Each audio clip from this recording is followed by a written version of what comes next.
We live in serious times, and we need to know what time it is. You are listening to the Revolutionary Radio, African Eyes Radio. In the Bible, in the 3rd chapter of the book of Ecclesiastes, it says there's a time for everything under the heavens. A time to be born and a time to die. A time to plant and a time to pluck up that which is planted. A time to come and a time to go. A time to rend and a time to sow. What time is it, black man? What time is it, black woman? We live in dangerous times.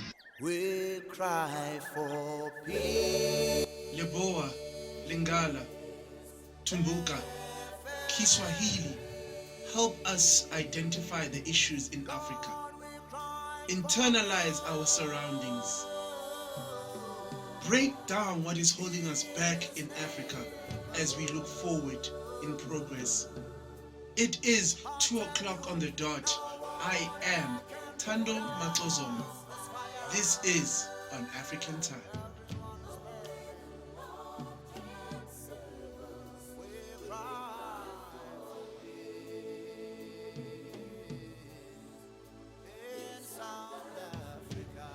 Welcome to the listeners near and far, and if you're just joining us, then you are tuned into African Eyes Radio, and we are on African Time with your host, doing the most, Thando Macozoma. I promise to always give you more, and I will never give you less. Nonetheless, we always have to start off our show with the greatest of success. Now, on today's discussion, we'll be talking or focusing about welfare programs in South Africa. Are you yay or are you nay? Are you for them or are you against them? Do you feel that these programs are used to help elevate us as a country, or they're used to disable us in times of crisis? We'll have this and a lot more coming up on today's show. But before we do, I would like for all the listeners to hit us up on our WhatsApp line, which is 079-089-3671. We want to hear your comments, your views, your reviews, your voice notes on the topic of today. As well, we also on Facebook, so follow us on our Facebook page, which is African Eyes Media. We also on Instagram, so if you follow us, we'll follow you back with love. And our handle for our show, which is African_Eyes_Media in small caps. We'll have this and a lot more coming up. But before we do, I'd like for all the listeners at home to do me a little favor. If you're at work, school, or at home, I want you to wrap yourself around the blanket. Get your coffee, get your tea, and get close to the heater, because you know it is winter. And remember, you are still tuned into African Eyes Radio, and we are on African Time with your host, doing the most, Thando Macozoma. We'll be back after these short messages. You are listening to the Revolutionary Radio, African Eyes Radio. Welcome back to the show, and if you are just joining us, you are tuned into African Eyes Radio, and we are on African Time with your host, doing the most, Thando Macozoma. Now, back to our discussion. We are talking about welfare programs in South Africa. The SASAs, the NSFAS, the disability grant, the pension funds. Do you think you are yay or nay against them? Are you for or against them? Do you feel that these programs are used to help elevate us citizens as a country, or it is used as a crutch to cripple us during our financial time of crisis? Before we even go any further, I wanted us to just listen to this clip that I got, and I thought it would help broaden our thoughts on the whole concept of welfare in our country. So without further ado, please allow me to share this segment with you, and we understand more about welfare in our country. Please, let's take a listen.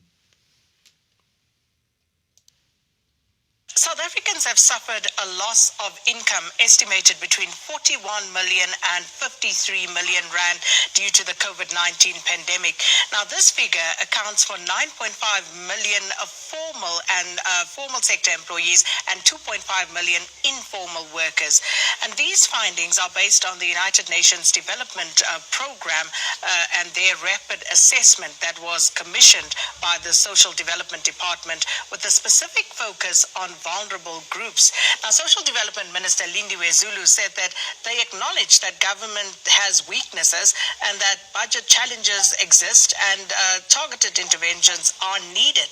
Notwithstanding that, the drop in taxable income to the South African Revenue Service, where there are only about 3 million personal income tax contributors remaining, is also a huge factor. Now, the question is, with South Africa's shrinking personal income tax base, what are the best interventions? Wow. So that's where the sugar and spices come in, hey? Listening to that segment, it got me thinking. The first thing that caught my ear, to the listeners at home, I don't know if you picked it up. The person in question said that South Africa is suffering a gross income or a loss of income between 41 to 53 million. Now, we're not talking the hundred thousands or the hundreds in the thousands. We're talking millions. That is a huge span. And for me, that becomes a problem. Because if you're thinking about it, between job employment and unemployment, it's two different sectors on its own. And already people are suffering, because right now, that segment, when I got it, it was during the pandemic, which was around 2019. And that makes you think, what happened before that? What were the statistics? Because now numbers are never brought up when it's time of crisis, because then, when it comes to certain political parties, they never want to look bad in the eyes of the public. They want to look good. So now it leads to my question, what is welfare exactly, to speak? So I thought I should break it down. In the Middle Ages, welfare was an old phrase known as welfaring. That means to be well and fed and get along with successful, prosper. In simple English, ladies and gentlemen, welfare is a provision which the government puts aside to assist people in economic crisis and aid them. So it's financial aid. And for me, that's like a marvel right now. I'm thinking, okay, financial aid, that's all well and good, but how is it helping us grow? Because then it is pretty much, I feel like, the bare minimum that we get when we are on the other side. Don't get me wrong, to the listeners at home, but I'm saying, look at the bare minimum that we get, or the people that you know of that get these grants or these financial assistance. They're not even living. It's pretty much like you're alive, but you're not living. You're just barely above the water. Your nose is above the surface just to get that little oxygen. But if you inhale too hard, you could choke and drown. Think about it. It's too much right now. People can't really live off that amount. I'm saying, for example, let's focus on the SASAs. That was the new innovative, what they said, pandemic relief. So people are awarded 350. That's all well and good, yes. But now in this day and age, what can 350 do for you? In this day and age, I could have understood, that whole concept when we were growing up. Most of us, forgive me to the listeners out there who are new and viewed, I'm an 80s baby. So I was raised with my mother, my aunts, and a huge family. So we were always sat down by our parents or our elders, and they always told us, you know what, back in our days, we used to carry 5 cents, and that was enough to buy igwinya and paloni to take us to school and back, or a 10 rand could buy a lot of groceries. But here is the question at large, the financial status right now that we're standing on. You can't even do anything with 350 in this day and age, let alone even buy a 3-course meal. It's impossible. That is just a bare minimum. And if you look at it, the examples of today, the youth ranging in varsity, let's say between the ages of 25 to 30, when they get that, the first thing that you saw on these social medias, these handles such as TikTok, WhatsApp, 350, na enjoyment. If I spend my money, no give me problem, na enjoyment. And then you're thinking to yourself, what is going on? So this is what it's given for? This is a problem. Because then the first thing about it, when I look at it, going back into my early days, when I had money, I was careless. The first thing for me was the information. We lacked the knowledge to know what to do with money. So the bare minimum that we had, we couldn't even use it because we never knew what to do with it. And by the time you acquire that knowledge, the resources are gone. Think about it. In most cases, I would have always said, hey, don't do this. Take this money, and from there on out, let us go straight in investment. The person in their mind is like, are you crazy? What am I going to do with 350? It's Saturday right now. My friends are out there jolling or they're having a braai. I don't have money. The money I have is this one awarded, Sasa. Boom. The first thing on my mind, I'm going to go party. Mind you, don't forget, there are also several different places that you go to acquire that Sasa. What happens? There's kind of like an interlink. Let me explain when I say that. It's like a chain reaction for me. I found it funny. I've noticed most people go to retrieve their Sasas or their relief fund in places like ShopRite, places where you buy. And you know the whole concept of buying things. It's to have a picture when you enter the place and you're like, wow, I'm in ShopRite. Okay, I'm going to go get my Sasa. The first thing that comes to is frustration. You're in a queue.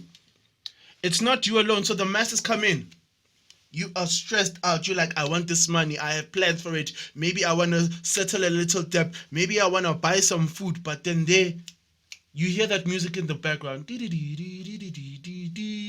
Sometimes maybe an intercom comes in, calling aisle 5, there's a special 3 on 1, aisle 5, please fix up the shelf because now we're running out of stock. In your mind, what is that special? Hey, we've got ShopRite. You know, they have pamphlets every week. They have adverts. So subliminally, these are acts that make you think, I've got money.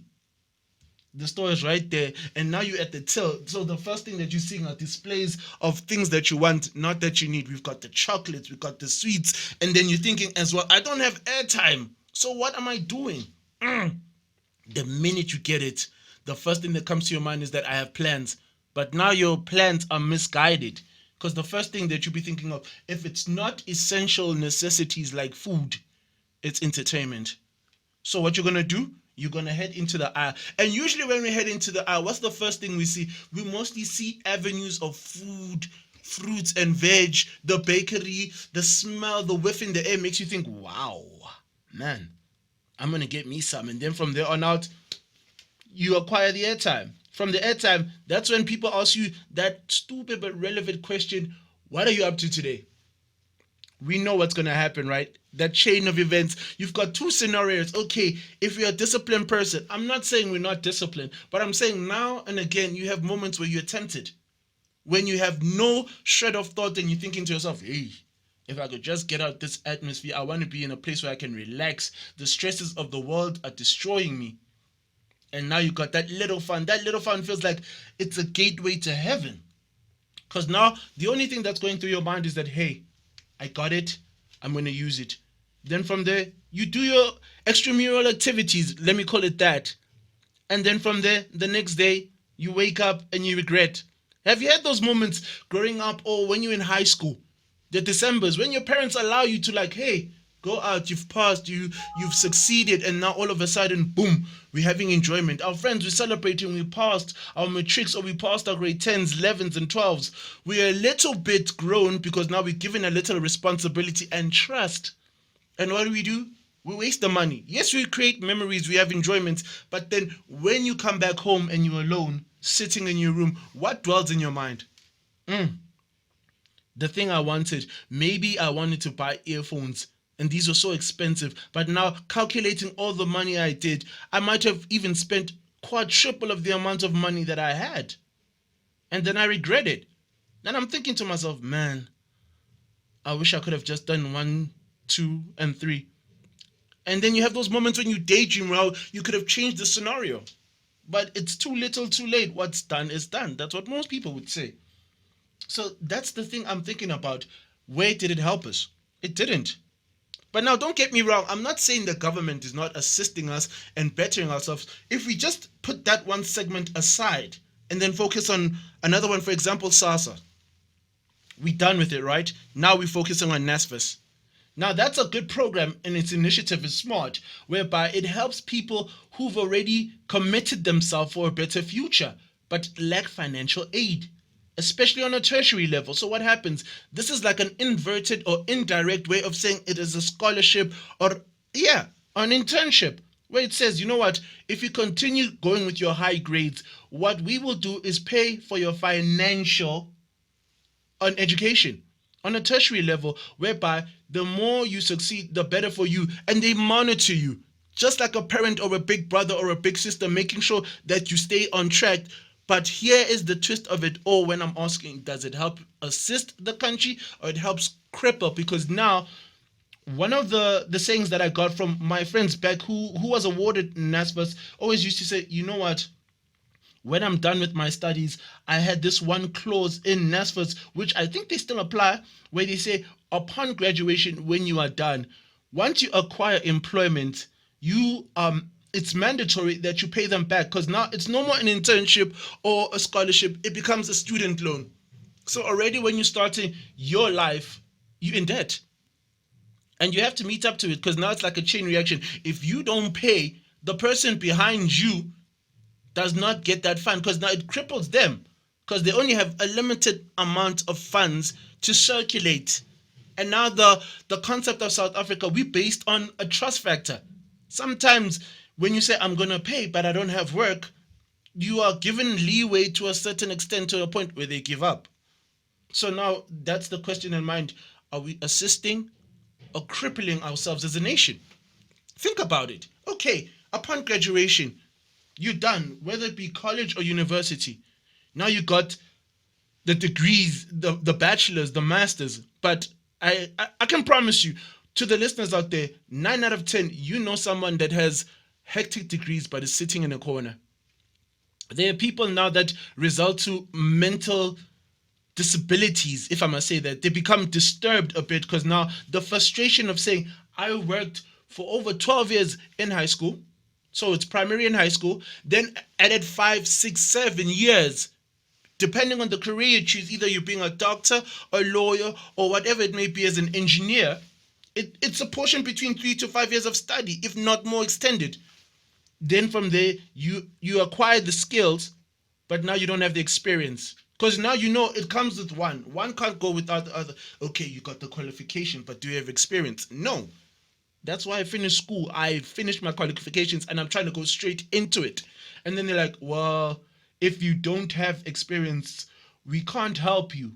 And now the worst thing about it, it's a cripple. Because what if now you are the first generation in your family, God willing, you are the one who made it into university on a tertiary level, the first of your family, because we have those type of stories reoccurring where people come from less privileges of homes, and then from there, they're the first of their family. But now the pressure's on them. After they get their qualifications, now they have to get work. But now work comes with terms and conditions. Okay, you got the qualifications you want, but you don't have experience. You'll have to come back to us when you have a minimum of 2 years of experience. Where do I get that? To the listeners at home, that's just a stupid question for me. I sit down sometimes in my past and I thought, where do I get that? I was about to use hectic languages, but I think you guys can fill in the words when I'm like, where do I get that experience if I just got out of school? And then they tell you, no, you can go and volunteer and so forth. And I'm thinking to myself, my goodness, my family does not have that patience for me to volunteer. I don't have time, because as well, we navigate our thoughts whereby we're comparing ourselves. Don't forget, everyone in their generation have peers who are competitive. It's not a bad type of competitive, but it helps you stay on your toes, because then you have a certain goal where you're like, I want to be here. I want the money and the cars and the lifestyle. But to get there, I need the work. And to get the work, now I need experience. But in order for me to get that experience, I need to work. That's the whole question about it. And then you're thinking to yourself, but I can't work for free, because now there's a lot depending on me. For most people who are listening out there, I'm sure you know that whole concept of black tax. You now made it, you've gotten work. Now that works as a crutch as well. Okay, you acquired the job. The members of your family assisted you as best as they could to get you to reach that level that you're supposed to. Now you get the work, but now try and balance between, now you have to assist them and then also assist yourself is impossible. You're trying to get out of that place where you're dependent on your family and be independent, but it's hard. Everyone has their struggles, so there's no way you can say that things are getting easier, things are getting harder. And it usually happens, I feel, in the first 2 years. There's so much pressure that a person is surrounded by. Because now some are pretending to live a certain lifestyle that they're not. Comparing themselves to their peers who maybe might be more privileged, have more opportunities, or just have that sheer dumb luck. and you're thinking to yourself, I work harder, I don't sleep, but how the goodness did that person get it and I didn't? And they mostly slouch around. Some say connections. Some say it's not about it's not about what you know, it's about who you know. I don't know. For me, it's like, wow. Most people have valid points. And just breaking it down to that whole mental capacity of thoughts, think about it. What happens now? You've studied for so many years, 20 plus years, let's just round it off. You've studied for 20 plus years. You've worked and committed yourself, isolated yourself from having a life to try to secure your future. And now when you reach the pinnacle, that thrush point when you're just supposed to cross, it's kind of like your graduation or you're running a race and you're about to hit the finish line and someone just says, stop. The frustration behind it. I feel like these are one of those chain reactions whereby the youth as a whole, or just people in general that have worked so hard, break down. They can't take that pressure of like, I've worked too hard. People have had lives. Most of my peers have children or they have a family. With the little that they got, they've managed to make something of themselves. And you were just dedicated to being something greater. But then from there on out, the threshold kills you. It's sad, but true. I think I'm diverging a little bit. I was just trying to get more in depth of everyone understanding the two positives and negatives effects of the government issuing welfare programs. So just summarizing it up for us, SASSA, the minimum amount, can't even buy groceries. NSFAS, yes, you get the qualifications and so forth. You have to pay it back, right? From there on out, you still have people looking upon you. Oh, that's even a nice one to hinder on. To the listeners at home, think about it. Okay, now you're out of it. Now you are working for yourself. You've passed graduation, you've passed the experience phase. Now you're focusing on yourself. And then from there on out, God forbid, after 2 years, you get retrenched. Now you're depending on SASSA. Now that 350 by yourself, mind you, you've gone out of the house, you try to be independent, you've practiced a life that now you've grown accustomed to. Now everything's gone. You maybe have, let's say, 6 months left to the funds you've saved up. Then now you look at the SASSA. You were earning between the 7,000 to the 10,000. Now, mind you, you had those divisions covered. Now you had food, rent, clothing, necessities, to mention a few. And as well, you lived a particular lifestyle that maybe occasionally you'd go out and just, take care of yourself. Self-love, self-care, spoil yourself a little bit. But now that all goes down the drain, you can't even bear food. And now you go back to that thought and you think, oh my goodness, I have to go back home. I can't even take care of myself. Now what happens to the people that are breadwinners, where they have people who are depending on them? Either you have siblings, you have your own personal family, you have extended family now that you've committed to doing something to help your people grow, your people in your village grow, but now you are the main source of income or the main source of a lifeline, and then it's cut off. What happens to you? That's a real question. Really hurts, eh? Let's take it from another point. Let's just break it down. Welfare. Well, the whole concept, the way I understand it, this is my point of view to the listeners at home. It started because they wanted to help people who are less privileged. Remember, we got out of the whole apartheid and now we post-apartheid. So the three thoughts that came into mind was that the people that had to be taken care of in our country that helped the ruling party get into power needed to be awarded somehow or compensated for their trials and tribulations. So the first three is the elderly, senior citizens. Those are the first ones. These people fought in the struggle, maybe were a part of a struggle, or maybe their children or their offsprings, someone connected to them helped fight in the struggle and did not make it. Now they've reached old age, they can't even take care of themselves. Who will take care of them? That's where the pension part comes in. I think that's good, great, but it's limited to a certain extent. Then we have the second group, disability. People that have a disability or born with a disability that can't help themselves, because already we look at it, we already facing a crisis right now where it's hard to get work. Unemployment rate is so high, it's scary. Now imagine for a person who's able, it's hard for them to even acquire a job. Now imagine a person who's impaired. Maybe you're deaf. Maybe you're blind. Maybe you have a disfigurement in your body. You can't change it. It is what it is. Some are born with it, some are not. Some it occurs during a certain event, and now you have to adapt to that lifestyle where you're an able-bodied person, and now you've left to a point where you're like a vegetable. You're numb. And now you have to find the pieces back to build yourself. What happens then? It's a problem. And it's not like right now we are aware of how people navigate their life with a disability. Yes, we do have it in the country, but these communities of people who are impaired or disabled are not really paid attention to. I think they even struggle harder than most people in the country. And now finally, the most important one for me, the children. Now mind you, Children's Fund. That's based now on guardianship, because now, yes, the whole point is that we have to take care of our youth because they're the ones that are going to build our generation for tomorrow. But now what happens when the guardianship misuses the grants that were meant for them? We're going back to the example of the SASA. Now you got teenage mothers, most of them that don't really know how to parent themselves. But now you cannot look at a child to have certain funds because they'll misuse them. So now you give it to a person of age or the guardian of that age group, and then from there on, I'd expect them to make wise decisions for their offspring. But then at the end of the day, they don't.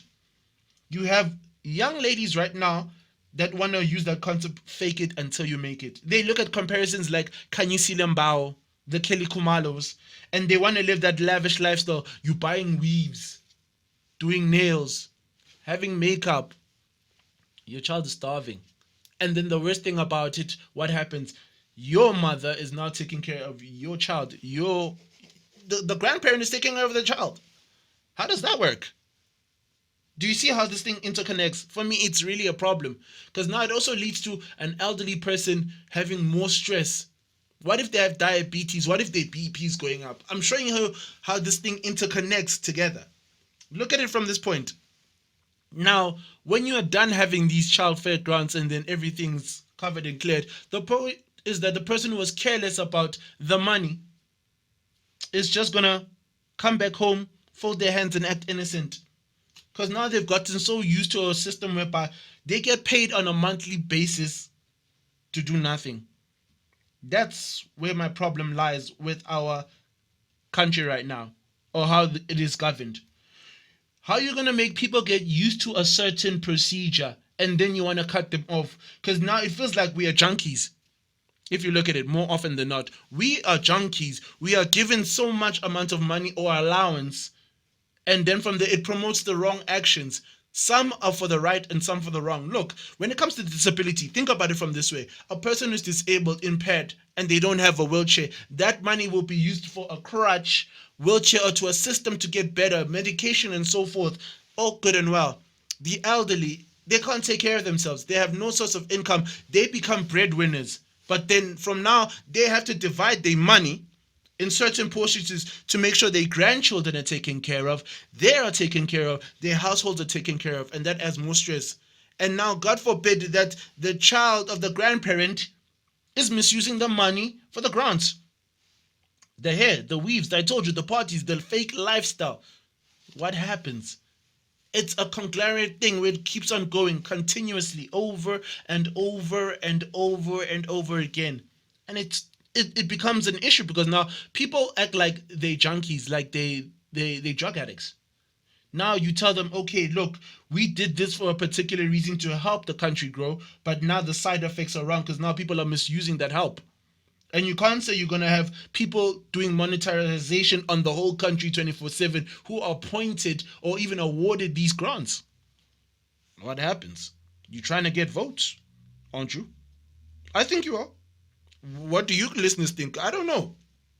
Now, rounding that all out, here is the burning question in my mind. Who qualifies for these grants? How do you get awarded for them? Because I've seen in certain instances, for example, I was in Carltonville just visiting my family. I have friends and family there that I grew up with. So I'm 30 something, and I have a friend as well who's 30 something.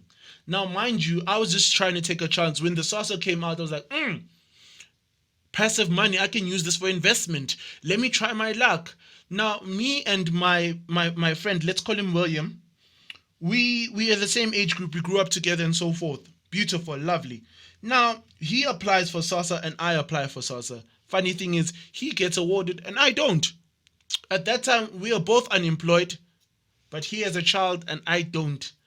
We are both living in a shack in the same street, but then from there he gets awarded. Now, aside from the children, why is it in most places you awarded something by either the name or the surname or by provision of numbers? Because now I don't know how the algorithm works of saying, okay, you get it, but you don't get it. But we live opposite each other. We mostly help each other out. When I don't have mealie meal, he's the one that gives me mealie meal. When he doesn't have, let's say, potatoes and vegetables just to make that gravy stew with the mealie meal, I help. You know what they say is hands help each other. You know, wash, grow. You know, you can't go one without the other. So where does that whole thing come in? Who gets awarded and who doesn't get awarded? Because now, as I said earlier on, we're working on a trust factor, whereby when you put in the information you put in, some people lie. Then what happens? What if I'm employed and then from there on I'd say I'm not employed? Will I get awarded? What if the things that my friend said, you know what, I said 1, 2, 3, try to help me also get a little bit of the bag, and then from there on out I get awarded. The person who really needs it doesn't, because they being honest, the honest factor. How does that play a part? I don't know. It's kind of weird for me when I think about it all in all. But you know, ladies and gentlemen, I want us to take a quick ad break so we can just gather our thoughts of the whole concept. Don't forget, we're still talking about welfare programs in South Africa. Are you for them or are you against them? I want to hear your views, your topics, your reviews. So hit us up on our WhatsApp line, which is 079 089 3671. Don't forget to follow us on our Facebook page, which is African Eyes Media. And as well, we're also on Instagram, which is African_Eyes_Media in small caps. This is really getting thought-provoking. I don't know. There's so many aspects we still have to look at, and I want us to discuss that on the second segment. But before that, let's just have a little ad break. We'll be back after these short messages. And don't forget, you are still locked into African Eyes Radio, and we are on African time with your host, doing the most, Thando Macozoma. Identify. Internalize. Progress. If you want truth, we are the truth. Come rain or shine, you will find what you're looking for. We are the custodians of truth. The surgeons that bring light out from the darkness. You want the revolution? We are the revolution. This is The revolutionary.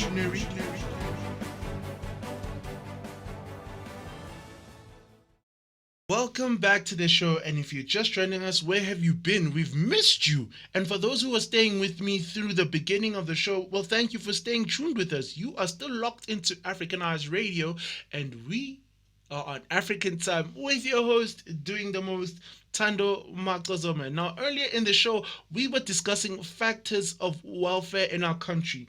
Are you for them or are you against them? Do you feel that these programs are helping our country elevate, or it is crippling us during our financial need and crisis? Hey? I don't know.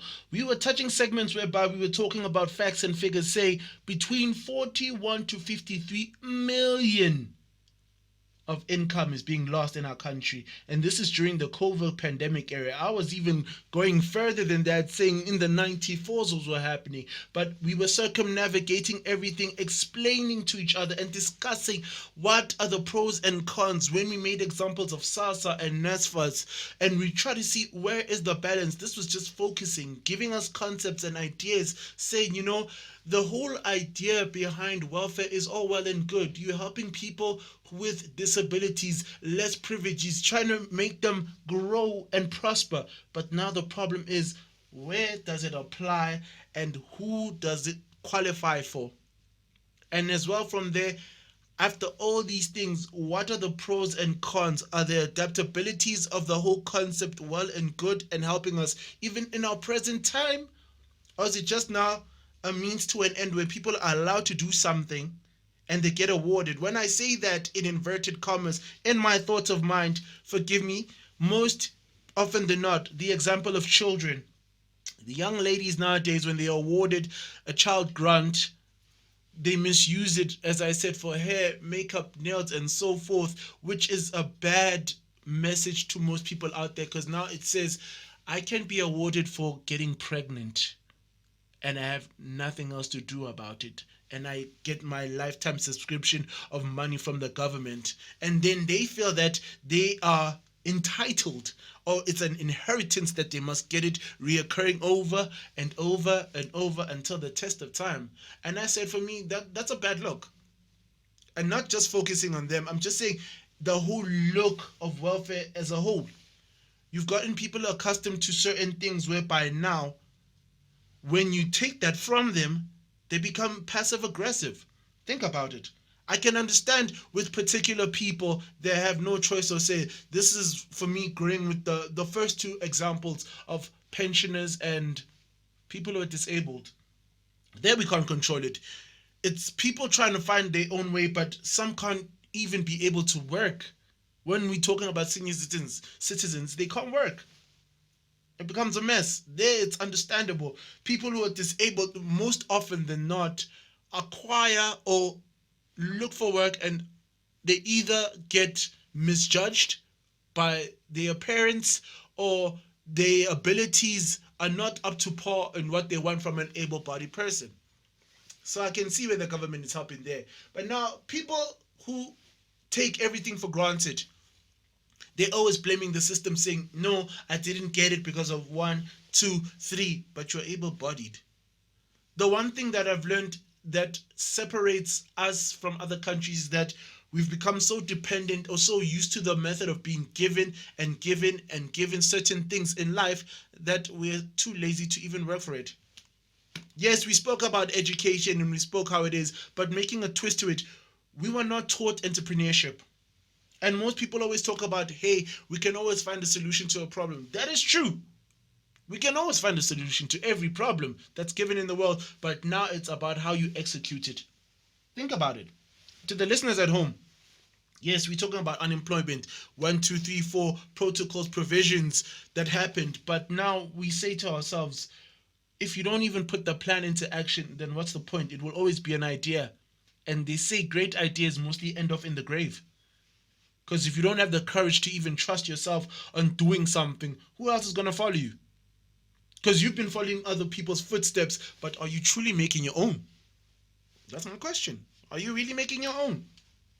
I'm saying right now, we're always talking about we want a better life for each other. That's the main gist of it all. But now, when you've gotten so used to a system and you don't want to think outside the box, you play to the people's rules.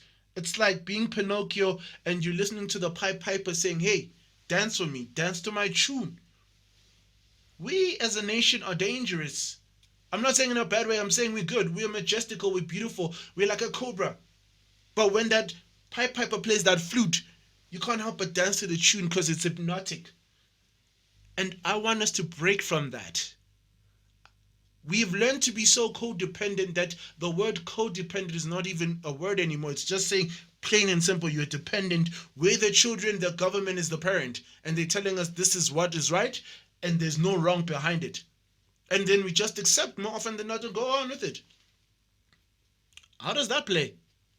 Now, what if they moved out of power? We gotten so used to this whole system whereby we depend on what they give us that when everything crumbles down to its foundation phase and becomes ash, we're all looking at each other and we're wondering, oh my God, what am I going to do now?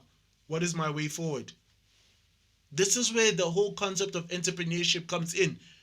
You have to think of modern things, but it's not always trying to create something new and innovative. The basics, to the listeners at home. The basics works all the time.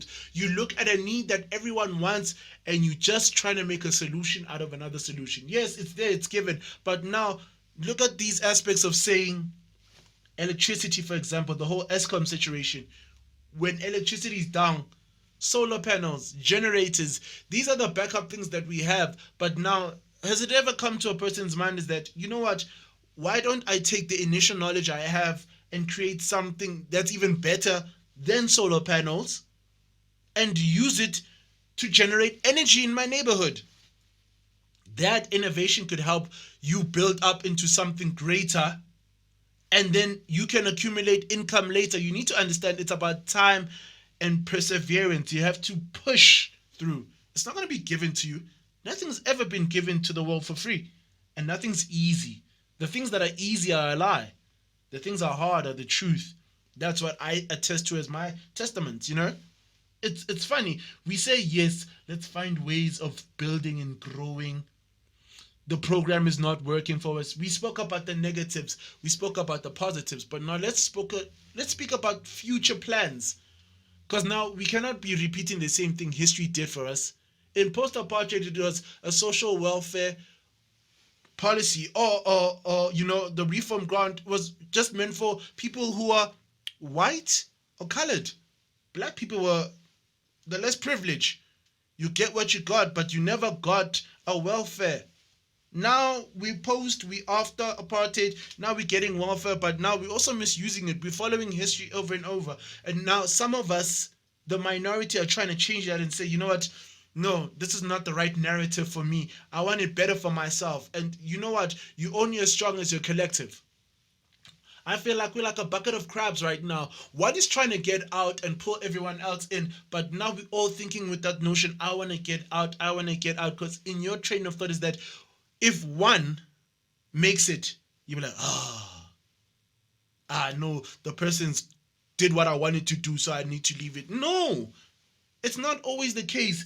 Look at things like technology. We have the Bill Gates, we have the Zuckerbergs, we have all of them had a role to play in, if you think about it. The internet was created. Yes, it was all well and good. Then Google came in. Then Facebook came in. Then some other technology like Microsoft came in. All of this was one field, but none of them thought of it saying, okay, because Gates created the internet, it's done with me. No. Each of them found a way to improve it and get a piece of the pie. And I mean a real good piece of the good pie, you know? So it's the same thing with us. What do we have right now in this country that can help us grow and navigate and use to our advantage to be independent, more independent than dependent on the country? In my research or just my general knowledge, let's think about it. What does South Africa have as an advantage? It's our natural resource. And I'm saying the things we have in control for us, the listeners out there, agriculture. Many people are thinking, you know what, I like the thought, but then they don't want to work for it. You know, sometimes just doing things like growing vegetables, selling them to the market, it starts off with a tuck shop in the corner. What do we call it? Ispaza shop. We do that. You send it to them on a monthly basis. Try to build up your clientele. Then you go to supermarkets saying, this is my train of thought. This is what I want to do. And I want to be your supplier of fresh vegetables. If I can keep a consistent amount of food items that you want in your store, will we have a relationship built after 6 months? After that 6 months, could we have a contract for a year? You know, you build relationship. This is networking right now that I'm talking to you about. I'm just building an idea, a concept. It doesn't always have to be necessary vegetables. There's also fruits. And it also could be in demand that even goes from nationwide, continental-wide, and international, such as blueberries. Think of things like honey. Have few people even have the skills to create a honey farm? That's all I'm saying. It's now about the knowledge that you put in. You know what? I think most of us listeners there are living in a life whereby you studied for one thing, but you're doing another. And sometimes when it goes out and becomes a success for you, you're like, my goodness, the thing I studied for, I never actually did. Right now, I'm doing 1, 2, 3. I think that applies with me as well. I never thought I'd be in radio, but people say, you know what, I always love attention and I'm an attention seeker, but it's good. And I'm like, you know what, it worked for me. I went through different channels in my life to get where I am right now, but it's about trial and error. That's how you learn, build, and grow. And I think that's also another way to circumnavigate it. But as well, it's also about what we acquire, what is helping us to grow, the knowledge we have. If you don't have it, it's not a problem. But at least try to initiate something that's going to help you better your tomorrow. Let's not even look at the next 5 years or 10 years, because that's a question I feel that all you listeners have gone through time and time again. Where do you see yourself in 3 to 5 years? What do you see yourself doing in 10? No, let's not go there. To the listeners at home, let's just say, where do you see yourself tomorrow? What knowledge can you acquire for yourself tomorrow? If I had to impart something in you right now, we're speaking about welfare, and then I keep telling you one thing over and over again, but I'm not giving you a problem to a solution. Here's the solution. It starts with 1 rand. Save that 1 rand and make it 10 rand. From that 10 rand, if you can find a channel to make passive income, that will help you. And I'll even give you a heads up that I'm doing right now, and you can check for yourself that it's even approved in the South African Court of Law, is easy equity.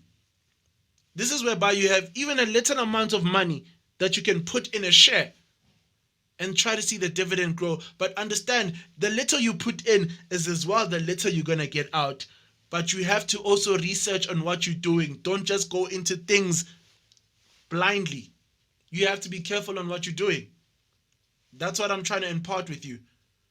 I'm trying to make us stand like the Germanys, you know, the Switzerlands, the Netherlands. These economies are so high and strong, but they don't even have natural resources. They're getting it here in Africa. Especially in several places, most of our minerals right here are being taken, extracted to go overseas, and then we still have to buy them for quadruple back into our country. How does that make sense? Think about it. I'm sure we all had case studies growing up of history saying, you know what, progress and so forth, how you manufacture things. You take a raw mineral, and then the secondary is you go to the factory, and then the tertiary you go and sell the product. This is pretty much the same concept. We cannot now be having gold in our country, silver, titanium, platinum, crude oil, you name them. We sell them to people overseas, and then they sell them back to us for a ridiculous amount, and we don't even need them. You telling me when we get the gold and then they manufacture it and then they sell it back to us as jewelry, they don't get their capital back? They don't even get more profit back? Because that laborer, that in-between market is the one they're killing us with. And how does that help us? It doesn't. How is it you're going to tell me places like Botswana and Lesotho can get petroleum for a lesser amount and the currency is still up? If I'm not mistaken, Botswana, the currency is known as the pula. The pula right now is standing at about 5 to 6 rand compared to the South African rand. But they're getting our natural resources for less of an amount because of the rate. People, it's also how we govern and navigate what we're doing. We also have to be smart, not only book smart, but street smart, but we use it for a positive way, a positive manner.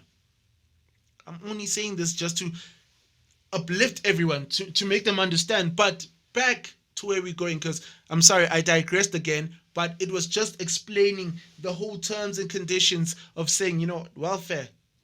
It has its positive, it has its negative. It's not wrong to say sometimes you agree with it or disagree with it. I'm just saying we found the problem. We're discussing about it. We're trying to find a way back forward. So what we're doing, we're identifying a problem.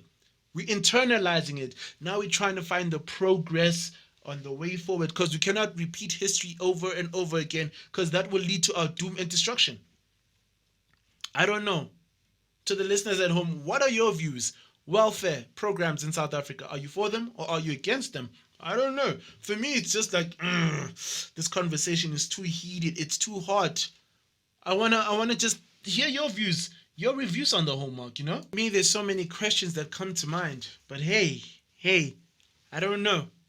It's amazing for me. But I hate to love and leave you. I didn't even notice the time passing us by right now. It was crazy, but the conversation never ends. Still, WhatsApp us on our WhatsApp line, which is 079 089 3671. Don't forget to also follow us on our Facebook page. We also want to see your views there and your reviews about the whole subject matter. And don't forget to follow us on Instagram, which is African_eyes_media in small caps. It was a pleasure being with you here on African Eyes, and we were on African time. And don't forget, I will be with you same time, same place tomorrow. And don't forget, it is your host doing the most, Thando Macozoma. And I always leave you with one terminology which I picked up along the way and I love using. It is Swahili to say, Mashalayon, we are done. I love you. Have a good day and God bless.